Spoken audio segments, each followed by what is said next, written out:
Les vieilles chansons qui tournent en rond. Les vieilles chansons qui tournent en rond. Les vieilles chansons. Les vieilles chansons qui tournent. Alors, chers auditeurs et auditrices de la plus belle et de la plus grande radio communautaire et musicale en Estrie, et j'ai bien évidemment nommé C'est Félix, qui sévit sur la bande FM 95.5, une radio que vous pouvez aussi écouter quand vous voulez ou à partir d'où vous voulez, grâce à notre site internet, le cflix.qc.ca. Même au moment où vous voulez, alors que on a intégré la merveilleuse technologie des podcasts qui fait en sorte que lorsque vous visitez notre site internet, vous êtes en mesure de consulter vos émissions préférées et de les réécouter encore et encore. Pour celles et ceux qui ne m'ont pas reconnu ma douce et belle voix, c'est Étienne Alexis, directeur général des organismes, soit la Société nationale de l'Estrie et de droit collectif Québec, qui produisent pour vous cette émission, qui a entre autres pour objectif d'alimenter la réflexion citoyenne, alors que les organismes ont comme mission de promouvoir la culture et l'histoire nationale du Québec, de défendre les droits collectifs des Québécoises et des Québécois. On s'est aussi donné pour mission de créer des espaces de débat citoyens permettant à vous, chers citoyennes et citoyens avertis de l'Estrie, de réfléchir aux enjeux auxquels fait face la société québécoise, et ce d'une manière non partisane, c'est-à-dire à l'extérieur des cadres très contraignants des partis politiques. Alors aujourd'hui, en ce magnifique mercredi 2 juillet, on va parler de ce drôle de pays qu'est le Canada, alors que hier, le 1er juillet, on célébrait, ou du moins avait lieu ce qu'on appelle le jour de la Confédération, qui, depuis 1867, je pense, sert de fête canadienne, où l'on célèbre le Canada. Or, c'est un drôle de pays que ce pays, et j'aurai le bonheur d'en discuter cette fois avec M. Daniel Turp, professeur émérite à la Faculté de droit de l'Université de Montréal, un homme que vous avez déjà entendu, ou je dirais plutôt un immense intellectuel que vous avez déjà entendu à cette émission. M. Turp nous a fait le privilège d'accepter notre invitation pour parler du Canada. Et comme je veux donner le plus de temps possible à notre entrevue, je vais très rapidement passer sur sa biographie qui, je vous le dis, là, j'en aurais pour l'émission au complet là, si je déclinais l'ensemble des réalisations du professeur Turp. Sachez simplement qu'il est né à Verdun le 30 avril 1955 et j'aurai donc le bonheur de célébrer son 70e anniversaire ce samedi 5 juillet. C'est évidemment un bonheur et un honneur de célébrer un aussi grand intellectuel qui, sachez-le, détient une licence en droit de l'Université de Sherbrooke. 1977. Alors, Daniel connaît bien notre région et son parcours éducatif lui a permis d'être membre du barreau dès 1979, mais c'est d'abord et avant tout à titre de professeur à la Faculté de droit de l'Université de Montréal qu'il s'est fait connaître. Il y a, sévi dans une première carrière de 1982 à 2003. Suite à cette 2003, il a fait toutes sortes de mandats. Écoutez, il a été invité dans des universités, là, à peu près une dizaine d'universités l'ont invité à titre de professeur invité. Mais ce qui est extraordinaire avec Daniel, c'est que c'est pas juste un gars d'idées, c'est aussi un gars d'action.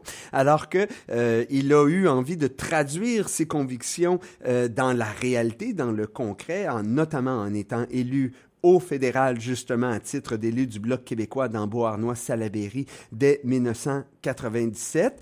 Et par la suite, est devenu député du Parti québécois en 2003. Il fut réélu en 2007 et a conclu finalement sa carrière à nouveau comme professeur à la Faculté de droit de l'Université de Montréal, jusqu'à il y a peu. Là, il a pris sa retraite il y a de cela quelques années.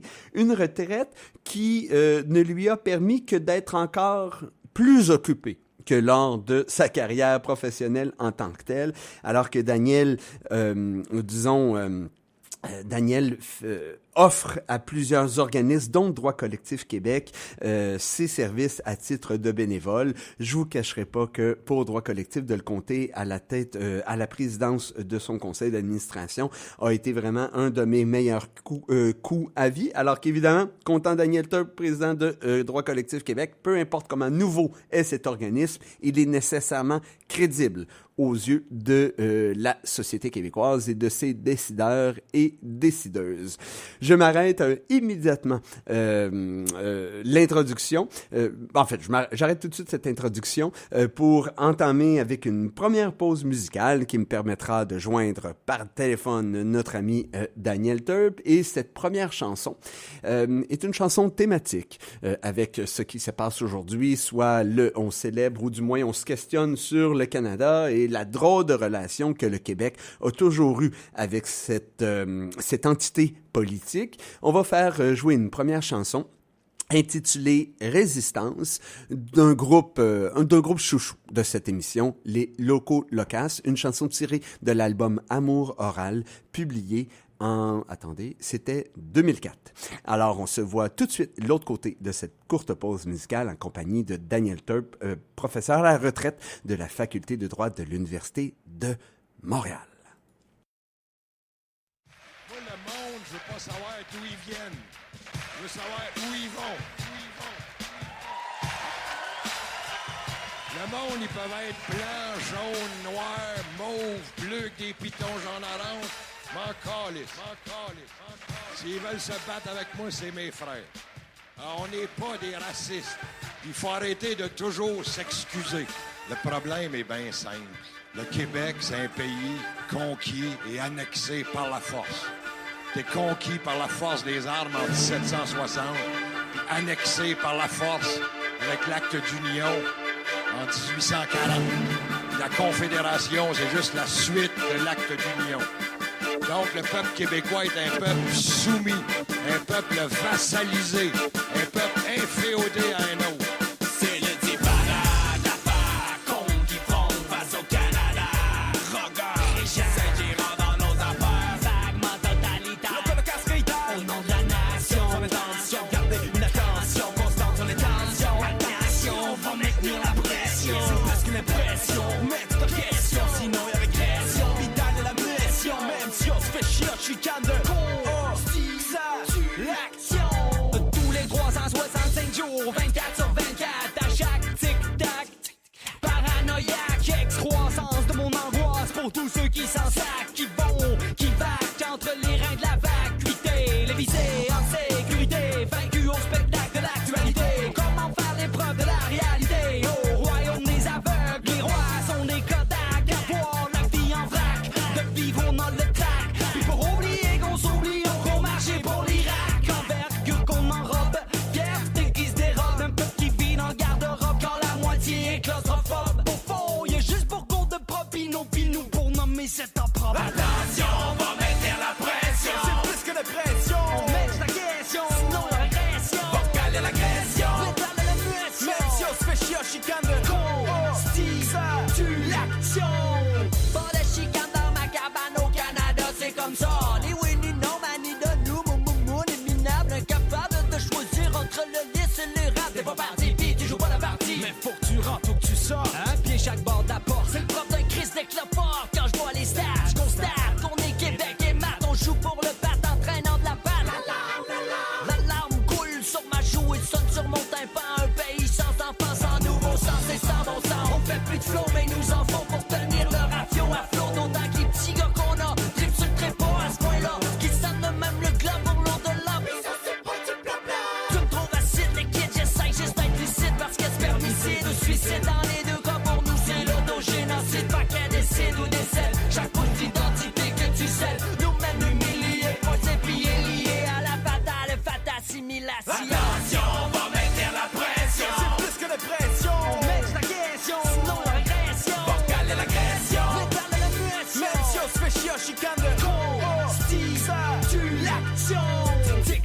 tuque, le nuque, syllabe le mégaduc, dans ta tête tuque, t'es dingue nuque, yo. Moi j'étais toujours ma tête à Babino, bit qui est pas court, me coiffe de mes idiots. Vif d'un trait blanc, bleu, l'horreur d'un siècle sans queue, ni quête, où l'erreur fut inhumaine, nous mène en deçà d'un humanisme à redire. C'est pour métier grand, Dieu mormet, penche mon tremblement, credasse dans appartenance, y'a pas de transcendance, ceux et celles, tous ces gens qui s'allègent de leurs allégeances, alléguant l'urgence d'un amour immense, l'imminence des grands ensembles et s'enracinent dans les rangs pour vivre la totale appartenance qui a toutes les apparences, un totalitarisme en essence qui fait des particularismes nuisants, de moi un terroriste en puissance quand je prends le camp de la résistance. Attention, on va maintenir la pression, c'est plus que la pression, on met ta question, sinon la régression, va caler l'agression, pédale la muession, Metio se fait chier, chicane de constitution.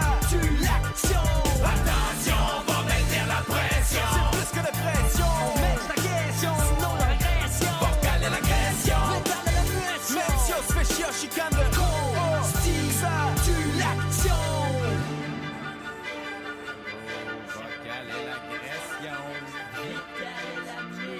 Même si on se fait chier en chicane de constitution.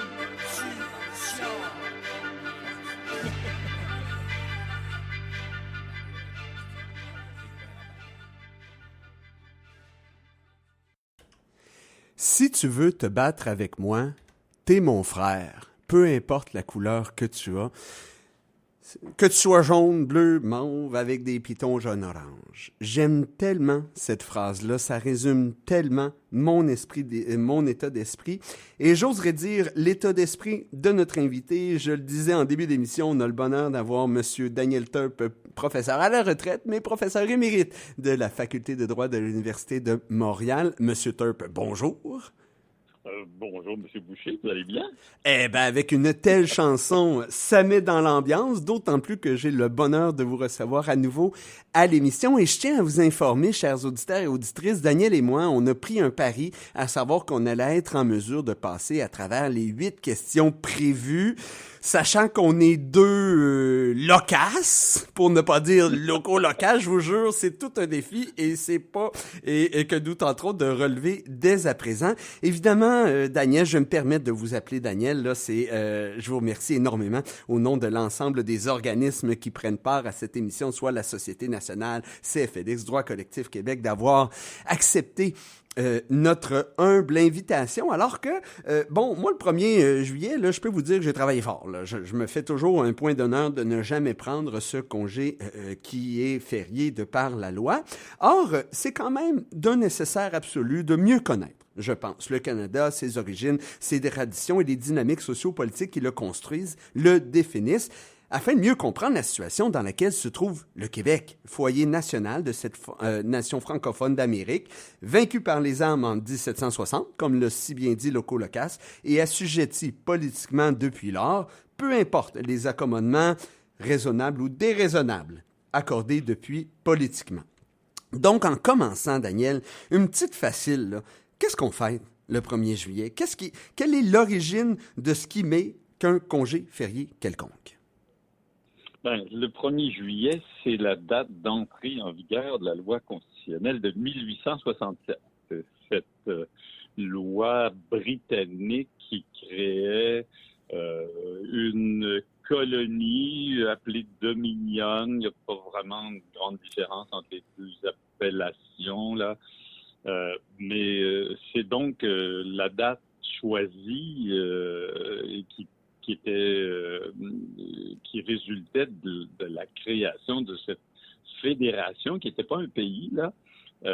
Et donc, on célèbre depuis cette époque-là la fête du Dominion, qui est devenue la fête du Canada un peu plus tard. Alors, c'est ça qui explique pourquoi c'est fêté le 1er juillet au Canada. On comprend donc qu'on fête le 1er juillet l'adoption, ou même pas l'adoption, mais plutôt la mise en vigueur de l'acte de l'Amérique du Nord britannique, qui était une loi britannique, c'était pas une loi canadienne, en 1867, qui est considérée comme l'acte fondateur du Canada moderne. Puis là, vous avez, Daniel, là, glissé là, tranquillement sur cette deuxième question, à savoir qu'on n'était pas un pays, on était une colonie, mais qu'on ne désignait pas en tant que tel, mais plutôt comme un simple dominion. Et même après 1867, le Canada était toujours pas un pays. Hein. Par exemple, il ne décidait pas de sa politique étrangère qui était gérée par la Grande-Bretagne. Ce qui n'est pas un petit détail là, pour celles et ceux qui sont férus d'histoire ici et qui nous écoutent. Rappelez-vous la guerre des Boers en 1899-1902. Le Canada n'a pas choisi d'être impliqué dans cette guerre. C'est vraiment puisque la Grande-Bretagne avait déclaré la guerre aux Boers, automatiquement le Canada était entraîné dans celle-ci, tout comme dans la Première Guerre mondiale.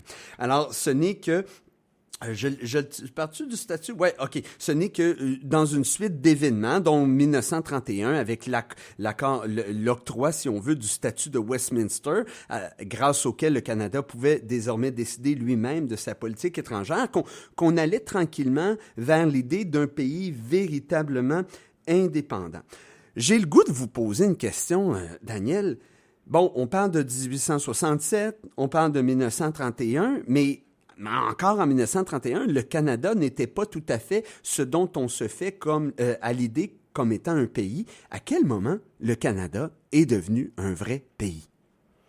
On a une réponse à ça dans des arrêts de la Cour suprême du Canada. C'est assez curieux là, que ce soit une cour qui nous éclaire sur la date ou les dates précises auxquelles le Canada a accédé à la souveraineté. La Cour suprême a dit entre 1919 et 1931.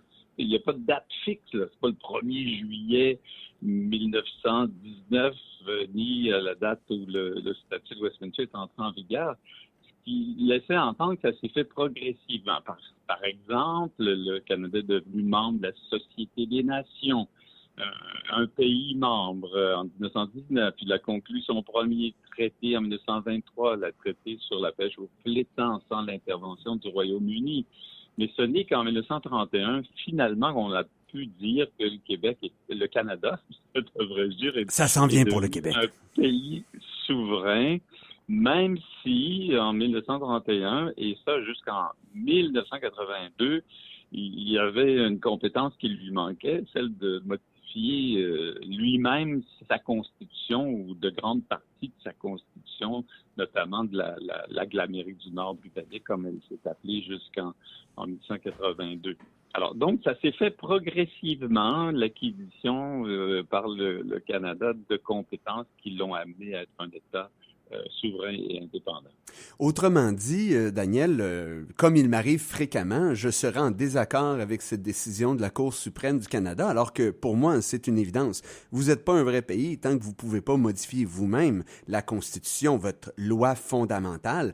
Or, ce n'est qu'avec le rapatriement de la Constitution qui, à nouveau, s'est fait au détriment d'un des États constituants du Canada, soit le Québec, et qui a survenu seulement en 1982, où le Canada, désormais, avait tous les pouvoirs lui permettant de modifier sa loi fondamentale. Alors pourquoi la Cour suprême a jugé que le Canada était un véritable pays dès 1930, entre 1919 et 1931, alors qu'en 1931, on était à plusieurs décennies encore de ce moment où le Canada pouvait véritablement modifier lui-même sa loi fondamentale?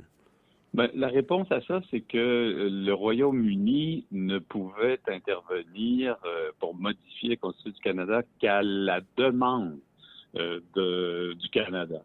Et donc, puisqu'il ne pouvait pas le faire seul, le Parlement du Royaume-Uni, on laissait entendre donc le Canada était souverain.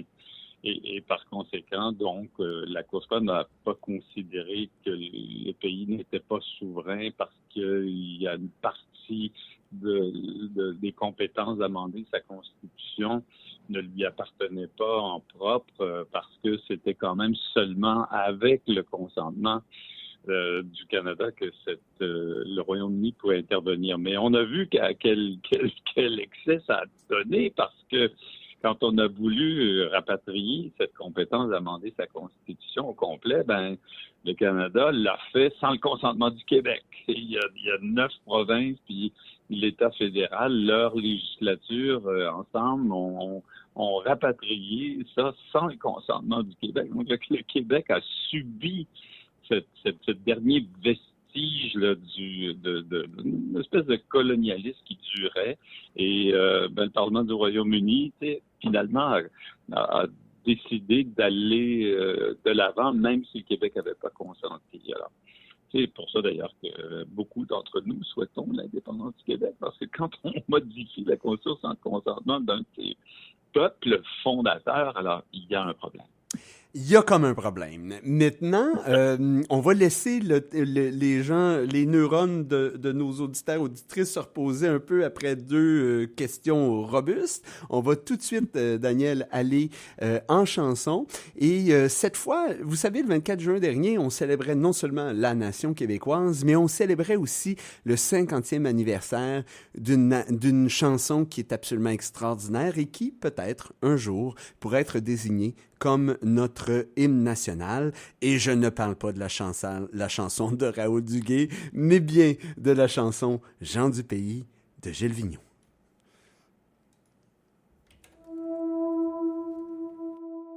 Le temps que l'on prend pour dire je t'aime, c'est le seul qu'il reste au bout de nos jours. Les vœux que l'on fait, les fleurs que l'on sème, chacun les récolte en soi-même. Au beau jardin du temps qui court.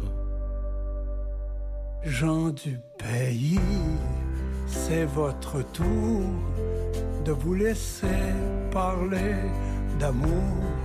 Gens du pays, c'est votre tour de vous laisser parler d'amour. Le temps de s'aimer, le jour de le dire, fond comme la neige au doigt du printemps. Fait-on de nos joies, fait-on de nos rires, ces yeux où nos regards se mirent. C'est demain que j'avais 20 ans. Gens du pays, c'est votre tour de nous laisser parler d'amour. Gens du pays, c'est votre tour de vous laisser parler d'amour. Le ruisseau des jours, aujourd'hui s'arrête et forme un étang où chacun peut voir, comme en un miroir, l'amour qu'il reflète pour ces cœurs à qui je souhaite le temps de vivre leur espoir. Gens du pays, c'est votre tour de vous laisser parler d'amour. Gens du pays, c'est votre tour de vous laisser parler d'amour. Gens du pays, c'est votre tour de vous laisser parler d'amour. Gens du pays, c'est votre tour de vous laisser parler d'amour.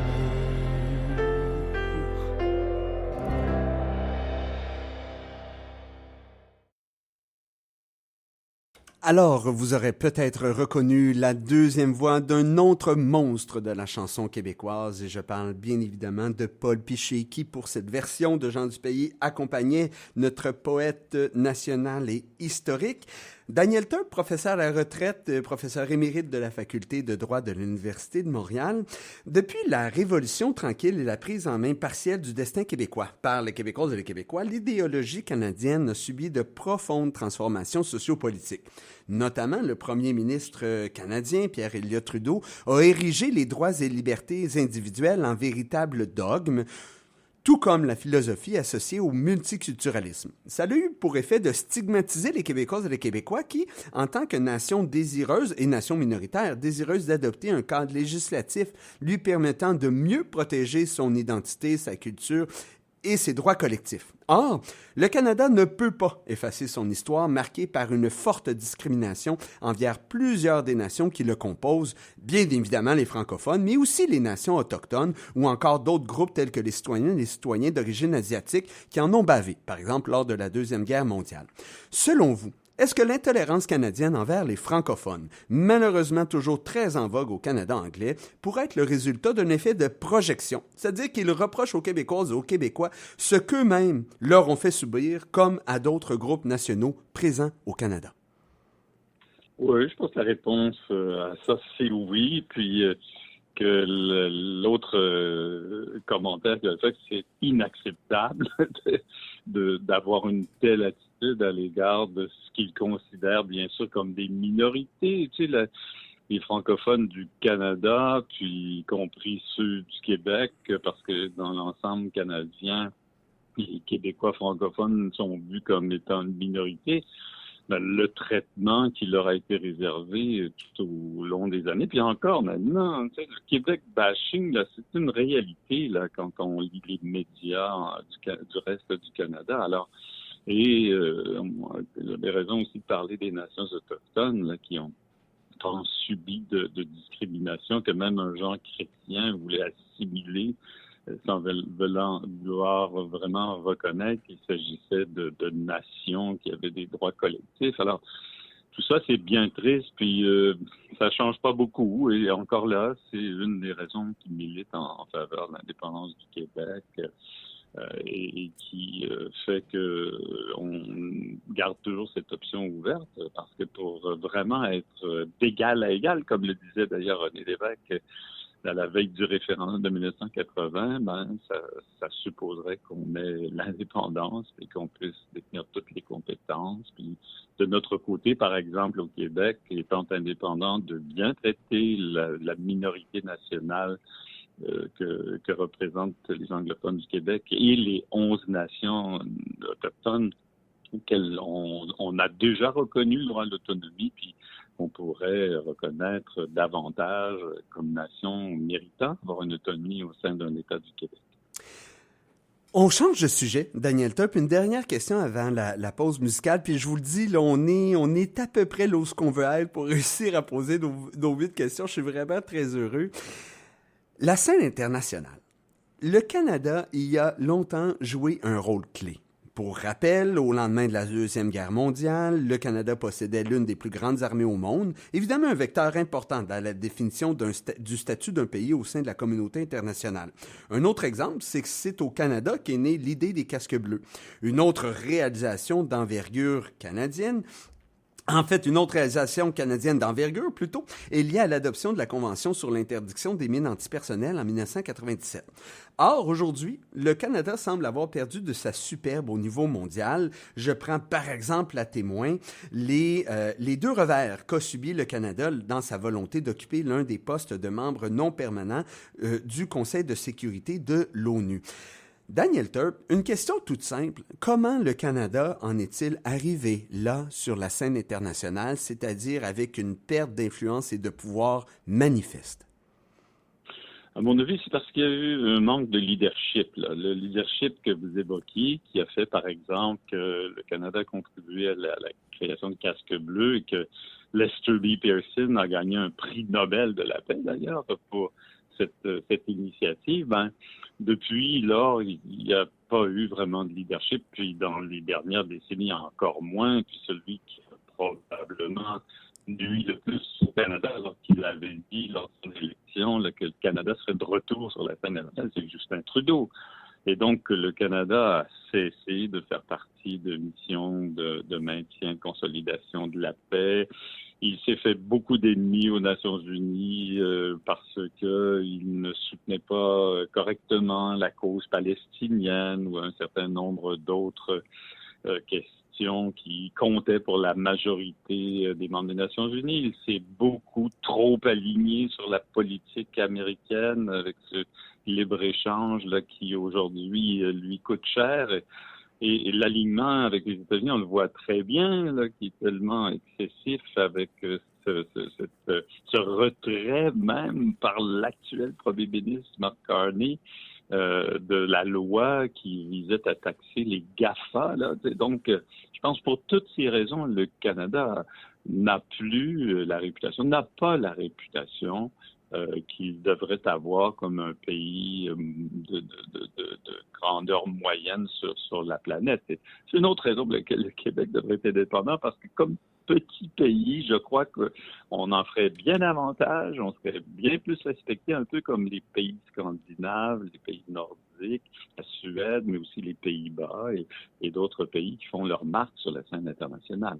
Et qui ont beaucoup d'influence, malgré le fait qu'ils ne sont que quelques millions, comme le serait d'ailleurs un Québec indépendant. Monsieur Turp, on a passé de quelques secondes la pause, publicitaire du milieu de cette émission. On va y aller tout de suite. Allez-y rapidement, cherchez votre eau parce que je vous dis, ça ne durera pas très longtemps. On sera tout de suite de retour en compagnie de M. Daniel Turp pour parler de cette fameuse fête de la Confédération qui a eu lieu hier, le 1er juillet 2025. Alors, on se voit tout de suite l'autre bord de cette courte pause.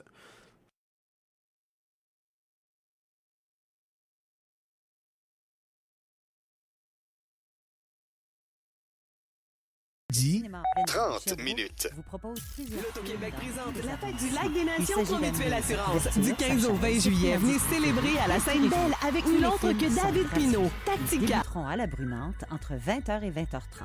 Et en cas de pluie, soyez-y dès 19h30. Consultez la programmation complète pour préparer votre prochaine sortie au cinéma du 13 juin au 5 septembre.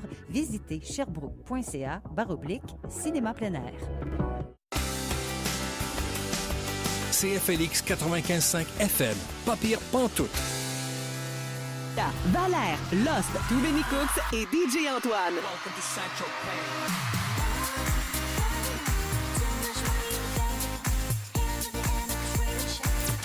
Billets en vente au fêtesdulacdesnations.com.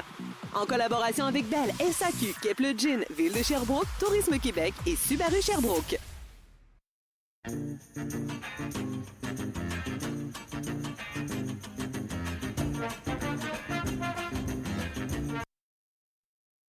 Je suis absolument désolé. On est au mois de juillet et mon fidèle technicien n'est pas au rendez-vous.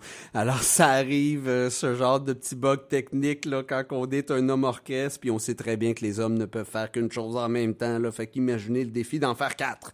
Bref, mes excuses pour cette petite problématique technique, mais on est de retour à l'émission de chansons et de réflexion qui réfléchit aujourd'hui à ce que signifie cette fête de la Confédération qui a eu lieu hier. Et on a évidemment le privilège de réfléchir en compagnie de l'un des plus grands intellectuels contemporains que compte le Québec aujourd'hui, soit Daniel Turp, professeur à la retraite, mais qui fut un professeur émérite à la faculté de droit de l'Université de Montréal.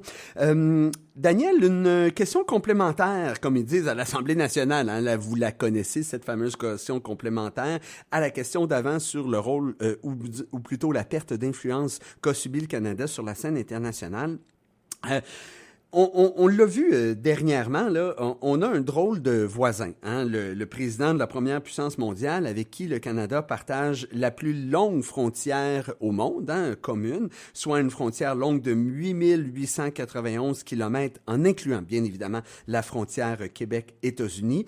Ben, ce président ne cesse de faire référence à une possible intégration du Canada à titre de 51e État, ce qui serait évidemment contraire au droit international, de même qu'à l'ensemble des traités liant le Canada aux États-Unis.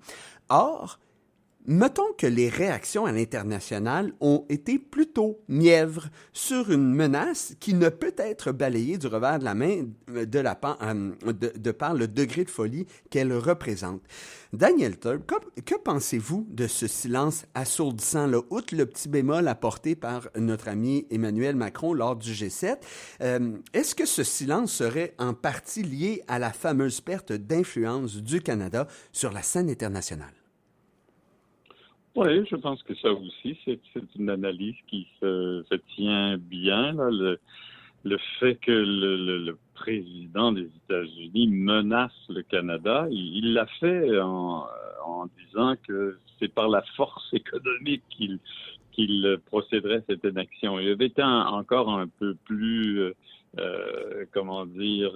plus agressif avec le Danemark en disant que le Groenland, ce serait même par la force militaire qu'il le ferait, ce qu'il n'a pas fait encore. Mais on le voit bien avec les négociations actuelles ou l'absence de négociations ou les tarifs, puis les suspensions, puis les reprises de tarifs, que c'est effectivement ça qu'il est en train de faire. Il essaie d'affaiblir le Canada pour essayer de tenter de convaincre les Canadiens qu'il serait mieux au sein des États-Unis.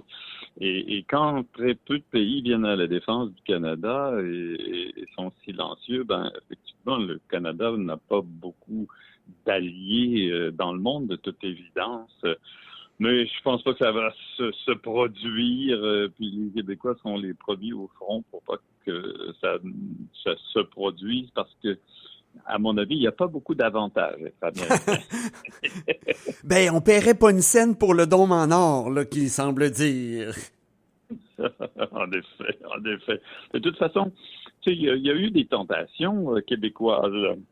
Il y a déjà eu un Louis-Joseph Fafineau qui avait évoqué l'idée que le Québec devrait peut-être devenir un État américain parce que le Canada n'était pas un pays démocrate ou une colonie démocrate avec un gouvernement responsable. Il y a déjà un parti 51 au Québec. Mais je pense qu'aujourd'hui, les Québécois sont loin de vouloir devenir américains. J'espère surtout qu'ils vont vouloir un jour devenir un État indépendant qui négociera avec les États-Unis ce qu'il pourra négocier parce qu'il sera justement indépendant. Indépendant et donc d'égal à égal, peu importe la différence de population ou de richesse, comme c'est le cas avec tant d'autres pays dans le monde. Une autre question avant une pause musicale. Le père du Canada moderne, puis on en parle évidemment puisque Pierre-Éliott Trudeau a immensément d'importance a eu beaucoup d'importance dans la structure et l'idéologie des instances canadiennes modernes, si je peux dire, et là je mets des guillemets. Donc, ce dernier avait pour ambition de définir et faire adopter une constitution qui allait durer 1000 ans. Bon, on va repasser pour les comparaisons, là, parce qu'il y en a d'autres qui voulaient que des trucs durent 1000 ans. Là. Or, avec le temps, on s'aperçoit que c'est moins la qualité du texte fondateur ou sa capacité à s'adapter à l'évolution des sociétés canadiennes et québécoises qui lui garantirait une telle durée de vie, mais bien la complexité de sa formule d'amendement, voire l'absence de volonté politique quant à la modernisation de cette loi. Hein. On le voit souvent, là, les politiques canadiens, là, au lieu de prendre leurs responsabilités, faire preuve de leadership et réunir l'ensemble des acteurs politiques canadiens et donc ceux québécois aussi pour redéfinir le contrat politique à travers duquel on doit évoluer, ce qu'ils préfèrent, c'est de donner ça à la Cour suprême. Tu peux donner ça aux tribunaux. Là. Écoutez, la société évolue, là. Qu'est-ce que vous en pensez? Là? Or, le dossier de l'abolition de la monarchie ou encore celui de la fameuse clause non-obstant ou clause dérogatoire, voire même clause de souveraineté parlementaire, sont de bons exemples de l'incapacité du Canada à s'adapter à l'évolution de sa société. Une question toute simple, Daniel Turp. Est-ce que le Canada est réformable? Moi, je crois que non. Et c'est pour ça que je suis un avocat de l'indépendance du Québec. Parce que, tu sais, le Québec a toujours voulu réformer la Constitution du Canada. Et pourquoi? Pour être reconnu comme une nation au sein de ce pays, pour détenir plus d'autonomie, donc d'avoir davantage de compétences là, au plan non seulement culturel, linguistique, mais aussi social et économique. Puis, il n'a jamais eu davantage d'autonomie depuis 1867. Au contraire, son autonomie était réduite par la Cour suprême du Canada, puis par le rapatriement unilatéral. Et donc, quelque part, l'absence de capacité de se réformer justifie qu'on veuille l'indépendance pour le Québec. Puis il y a d'autres provinces qui commencent à penser comme ça. L'Alberta, pourquoi est-ce qu'il y a une montée du sentiment indépendantiste en Alberta? C'est parce qu'ils veulent plus d'autonomie, puis Ottawa leur refuse plus d'autonomie. Alors, le pays s'en va en centralisant, puis on voit bien même M. Carney veut créer une économie canadienne, puis il veut faire des projets d'intérêt national, puis vous allez voir, là, bientôt, on va dire, on fait des projets d'intérêt national, mais on n'a pas vraiment besoin du consentement des provinces. C'est ça qui risque d'arriver. J'ai le goût de vous donner raison, malheureusement. Si le passé est garant de l'avenir, effectivement, le Québec ne sera absolument pas consulté pour des projets du genre des oléoducs ou des pipelines qui, si aujourd'hui ou suite à la menace du 50e État, ont retrouvé un peu de grâce aux yeux des Québécoises et des Québécois, il faut comprendre que ce type de projet-là sera allé sur 10-15 ans. Qu'est-ce qui va en rester dans 10-15 ans alors qu'Ottawa n'aura pas à nous demander la permission? J'ai hâte, ou pas tant, mais enfin, nous verrons nécessairement. On va aller à la pause musicale avec une chanson, moi, qui me donne espoir. Une chanson de René Claude qui date de 1970 et elle s'intitule « Le début d'un temps nouveau ».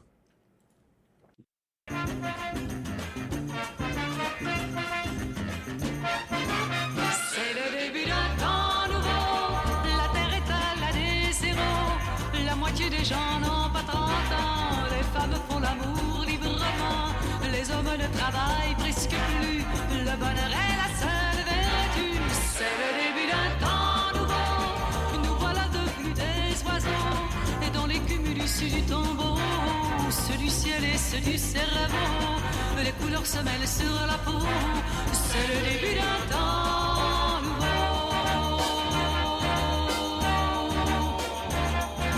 On commence à se parler en poème, on commence à parler doucement, à se dire je t'aime sur je t'aime, et ça donne les plus beaux enfants, et ça donne les plus beaux enfants, et ça donne les plus beaux enfants. On connaît les détours du tour du monde, on a des yeux de cinérama, nos âmes sont devenues des ballons sondes, et l'infini ne nous effraie pas, et l'infini ne nous effraie pas, et l'infini ne nous effraie pas. C'est le début d'un temps nouveau, la terre est à l'année zéro, la moitié des gens n'ont pas 30 ans, les femmes font l'amour librement, les hommes ne travaillent presque plus, le bonheur est la seule vertu. C'est le début d'un temps nouveau, nous voilà devenus des oiseaux, dans les cumulus du tombeau, ceux du ciel et ceux du cerveau, les couleurs se mêlent sur la peau, c'est le début d'un temps nouveau, c'est le début d'un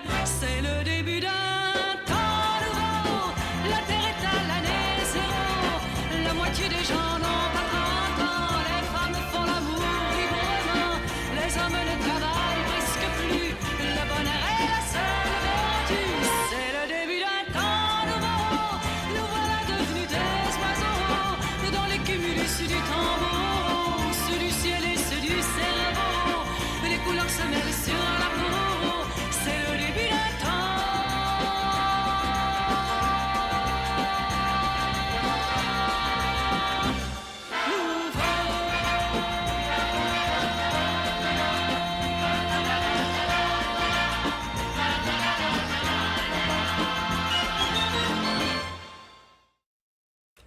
Ah, cette René Claude qui, comment dire, ne se démode pas. C'est le début d'un temps nouveau. 1970, c'est la chanson de l'été de vos 15 ans, Daniel Turp. Mais ça va arriver avec un peu de retard. Mais c'est pas grave. Il va arriver ce temps nouveau où nous serons des oiseaux. On entame évidemment Daniel Turp, professeur de droit à l'Université de Montréal, à la retraite, mais quand même. Le dernier segment de cette émission. Il nous reste une dernière pause musicale, mais surtout deux dernières questions. On aura réussi notre pari. Daniel Turp, vous avez été avocat. Bon, c'est pas le métier que vous avez le plus pratiqué, mais quand même, vous avez été membre du barreau durant plusieurs décennies. Vous êtes donc nécessairement, vous possédez donc nécessairement une connaissance approfondie de la réalité judiciaire, des tribunaux, de la magistrature, etc. Est-ce que vous accepteriez de nous décrire l'importance qu'ont les tribunaux canadiens dans la définition du vivre ensemble et notamment leur capacité à réécrire nos lois grâce à la jurisprudence, quelque chose qui, mettons, qu'avec le temps, peut être questionnable, alors qu'on le sait, les juges ne sont pas des élus, ce sont des gens qui n'ont aucun compte à rendre aux Canadiens, aux Canadiennes, aux Québécoises et aux Québécois. Or, quel est leur véritable pouvoir au Canada, puis à quelque part, est-ce que c'est problématique? Vous savez, dans un état de droit, puis je pense qu'il faut aspirer d'être un État de droit, ce qui veut dire que c'est un État où on est régi par le droit, par une constitution, par des lois, par des règlements qu'on doit connaître, nul n'est censé les ignorer. Les tribunaux jouent un rôle important. Ils jouent un rôle d'autant plus important qu'on cherche à équilibrer les pouvoirs, là, le pouvoir législatif, donc le Parlement, le pouvoir exécutif, le gouvernement, et le pouvoir judiciaire, donc la magistrature, des tribunaux inférieurs, supérieurs. Et donc, c'est important, les tribunaux, les juges, pour qu'ils exercent un contrôle sur la façon dont à la fois le Parlement et le gouvernement respectent les lois, respectent l'État de droit. Ce qui pose problème chez nous, là, c'est la façon dont ils sont nommés d'abord, quand ils sont seulement nommés par l'exécutif, puis finalement le premier ministre. Alors, c'est pas toujours des bons choix qui sont faits, c'est pas toujours des juges qui sont indépendants. Ils ont fait beaucoup de politique, trop de politique. Ils ont fait des dons à des partis politiques, ils sont récompensés pour ça, plutôt que choisis pour leurs compétences.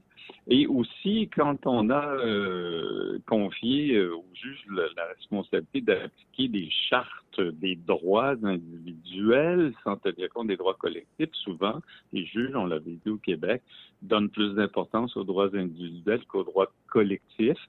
Et ça pose un problème lorsqu'il s'agit du Québec ou des minorités parce que les juges ne pensent qu'en termes de droits individuels. Alors, on a un problème, nous, au Canada, avec ce qu'on appelle le gouvernement des juges parce que depuis 82, on vit dans un système de gouvernement des juges. Mais pour bien, quand vous parlez de gouvernement des juges, là, on comprend donc que les juges sont en mesure de faire un peu ce qu'un gouvernement fait normalement, c'est adopter des lois. Évidemment, ils n'adoptent pas des lois, mais par le concept qu'on appelle la jurisprudence, ils en viennent à, définir à un tel point l'interprétation qu'on devrait avoir d'une telle loi. Ils la définissent à un tel point que ça n'en vient parfois à l'équivalent de réécrire la dite loi. Justement, prenons l'exemple de l'affichage au Québec. Quand le gouvernement de René Lévesque a présenté au Parlement la loi 1, devenue la loi 101, la Charte des langues françaises, on avait dit que l'affichage ne devrait être qu'en français. Hein? Et là, finalement, les juges... Oups. On a perdu le cher Daniel à l'émission. Là, c'est quelque chose, ça m'est jamais arrivé. Je vais essayer de le joindre à l'instant. Ne vous inquiétez pas. De toute façon, on était un peu en avance sur notre horaire. Alors, je vais appeler Daniel qui était au bout du fil. Ça devrait prendre quelques secondes. Il est de retour. Oui, donc, je suis de retour. Extraordinaire. Donc, désolé, chers auditeurs, là, pour le petit ennui technique. Donc, vous disiez, là, prenons exemple là, la charte québécoise là, qui avait été adoptée, qui prévoyait notamment un affichage uniquement en français, et c'est là que ça a coupé. Oui, c'est là que la Cour suprême a décidé, non, vous n'avez pas le droit de faire ça. Moi, j'interprète la liberté d'expression comme aussi appartenant au commerce, aux commerçants, puis ils ont le droit d'utiliser l'anglais. Puis la seule chose qu'ils avaient le droit de faire, c'est accepter ou imposer la prédominance de la langue française, un tiers, 2 tiers en faveur du français.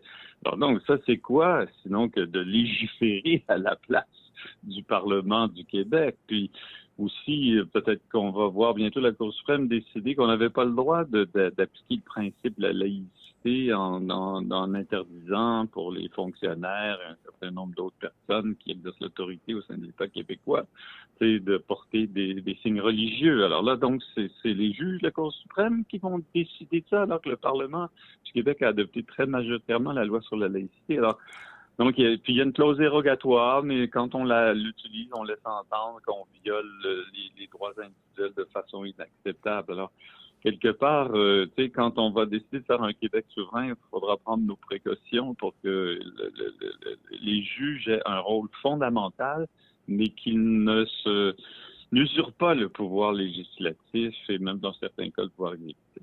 Et il ne l'usurpe pas. Bon, on parle aux élus, mais au fond, qui sont les élus? Sinon, les représentants et les représentantes de la nation qui les désignent. Autrement dit, il va falloir s'assurer que les futurs juges québécois n'aient pas cette capacité à usurper les décisions ou les choix faits par le peuple qui, à mes yeux, est le véritable fondé de pouvoir. Ce n'est pas, comme c'est le cas actuellement, le fondé de pouvoir, comme c'est le cas actuellement au Canada. Ce n'est pas Dieu qui devrait décider de ce qui s'y passe. Daniel Turp, on va aller à une dernière pause musicale et là, je pense que c'est la première et unique chanson en anglais que je ferai jouer à cette émission depuis 3 ans. C'est une chanson que j'étais quand même très fier de trouver dans leur répertoire de CFLX, une chanson écrite par mon oncle Serge, la dernière chanson de son album Mon voyage au Canada, et elle est intitulée assez simplement « Le Canada is not my country ».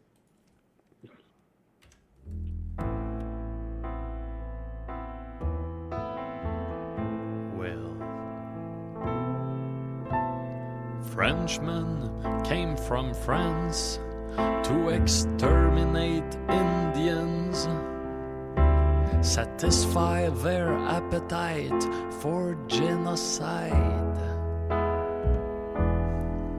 They proliferated like vermin, so today we are millions, dreaming of destruction, waiting for secession, preparing the final assault to avenge the plains of Abraham insult, dreaming of pogroms and referendums, reading Mein Kampf and Lionel Grew anthology, not giving a shit about the right of minorities to ignore our half-dead tongue. You know we're wrong, why don't you open your eyes and you will see that Canada is not our country.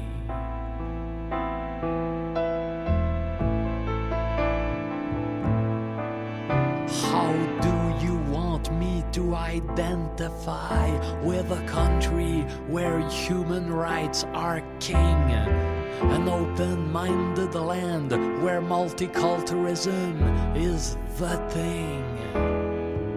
Don't you see? My heart is full of hatred, retrograde ideas, racist beliefs.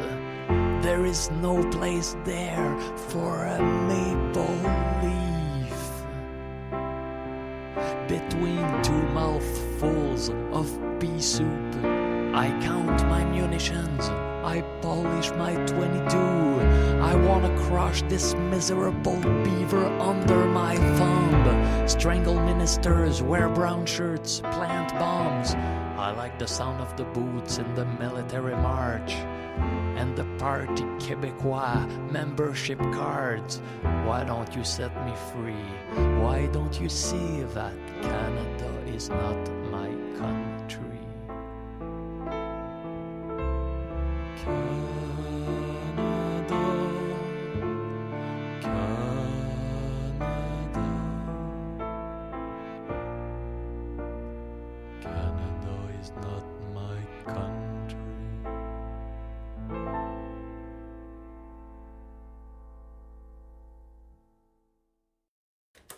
Non, mais quelle ironie, ce cher mon oncle Serge. J'en ai mal au ventre tellement ça me fait rire, cette chanson. Vous aurez compris, évidemment, que monsieur mon oncle Serge ne pense pas tout à fait tout ce qu'il chante. Daniel Turp, professeur à la retraite, mérite de la faculté de droit de l'Université de Montréal. Et si je le redis, c'est parce que c'est pas tout le monde qui écoute l'émission au complet. Fait que pour celles et ceux qui viennent de se joindre à nous, là, je leur rappelle avec qui on a le bonheur d'avoir une entrevue aujourd'hui qui porte évidemment sur le jour de la Confédération. Une dernière question, Daniel Turp, lors de sa conférence de presse annuelle, un de mes préférés, je vais vous avouer, là, depuis que je le connais, cet homme, il me fait très rire, le juge en chef de la Cour suprême, l'honorable Richard Wagner, a présenté le Canada comme une superpuissance de l'État de droit. Hein? On n'est pas dans la petite bière, mon ami. Or, une telle affirmation peut certes faire sourciller.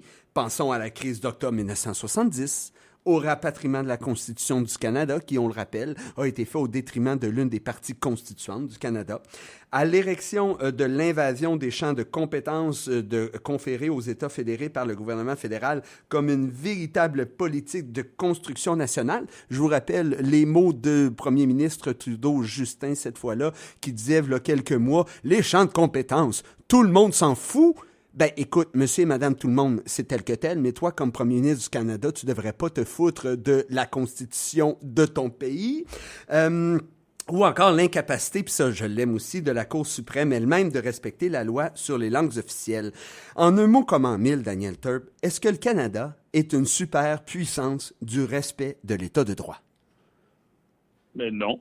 Puis vous avez peut-être oublié de parler du moment où il s'est montré, puis il y a plus de 50 ans, comme n'étant pas un État de droit, quand il y a eu la crise d'octobre, et quand on a suspendu les libertés les plus fondamentales des Québécois.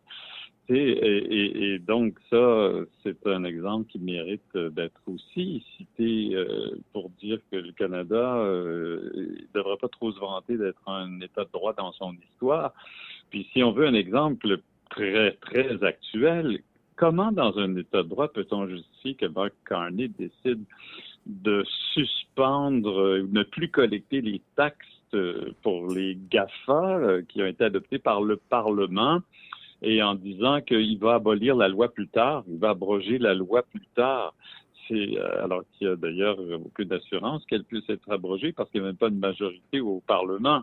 Alors, moi, ça me dérange, là, cette espèce de vantardise, là, de juge en chef d'une Cour suprême, comme parfois d'un premier ministre qui dit que le Canada est le meilleur pays au monde. Moi, je pense que les pays devraient être plus modestes. J'espère que mon Québec, sur indépendance, sera plus modeste. Mais l'important, c'est d'être un véritable État de droit, de donner l'exemple, d'être un exemple dans le monde. Puis le Canada n'est pas le meilleur exemple d'un État de droit dans le monde actuel. Daniel Turp, l'émission tire à sa fin. Évidemment, on pourrait parler longtemps du Canada, des relations Québec-Canada. J'espère que les auditeurs et auditrices de cette émission auront apprécié ce moment de partage que vous aurez accepté de nous offrir, qui leur permettront, du moins je l'espère, de mieux comprendre les origines et la dynamique sociopolitique la dynamique sociopolitique générale finalement qui court actuellement au Canada et qui a un impact évidemment chez nous au Québec, qui est encore aujourd'hui le territoire d'une véritable nation, soit la nation québécoise, que sa culture, son histoire, sa langue qui lui est propre et qui, je l'espère, pourra la faire rayonner, de manière indépendante et sans gêne sur la scène internationale au cours des prochaines années. J'informe... Étienne, Alexis, est-ce qu'on aura réussi à répondre à toutes les questions? On a réussi à relever ce défi. Je dois vous avouer, Daniel, vous connaissant, vous avez fait d'immenses efforts de concision dans vos réponses. Je vous remercie beaucoup. J'espère qu'on aura contribué à permettre aux gens de passer un bel été. Profitez-en, chers auditeurs et auditrices. Pour nous, on va être de retour en ondes en direct seulement le 13 août prochain pour parler de l'importance du soft power québécois, c'est-à-dire sa capacité à projeter sa force culturelle sur la scène internationale. Une vérité là qui est à peu près unique dans le monde. Hein. Il n'y a que très peu de nations non souveraines qui réussissent, comme le Québec, à être aussi présents sur la scène internationale. D'ici là, prenez soin de vous. Encore une fois, Daniel, je vous remercie énormément d'avoir accepté notre invitation à cette émission. Bon été à tous et toutes. Et sur ce, profitez-en, bonne réflexion et au plaisir de vous retrouver sous peu. Et bonne fête de la Confédération, mais profitez surtout du Cher Blues qui commence aujourd'hui sur la rue Wellington. À bientôt et au plaisir.